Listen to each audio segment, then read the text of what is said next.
চাইছি দোষীরা শাস্তি পাক। কি শাস্তি চাইছেন? আমি একজন মা, আমি চাইবো না তাদের ফাঁসি হোক, যাবজ্জীবন কারাদণ্ড চাইছি।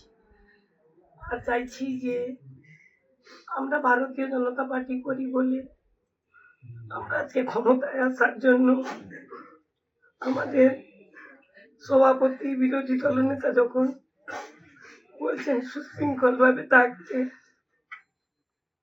তখন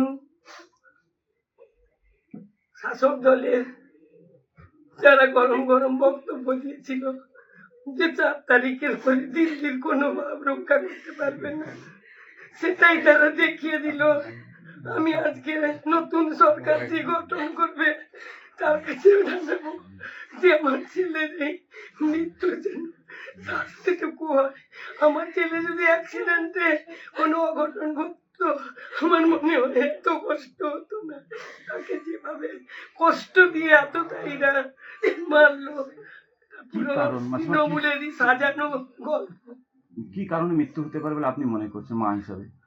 আমার মনে হয় এই ভোটের লড়াইতে ভবানীপুর, নন্দীগ্রাম, চণ্ডীপুর বিভিন্ন জায়গার দায়িত্বে ছিল, যার জন্য আমার মনে হয় ওর প্রতি টার্গেট ছিল তৃণমূলের, যে ওইখানে শুভেন্দু বাবু মমতাকে হারিয়েছে, যার জন্য আমার মনে হয় এই প্রতি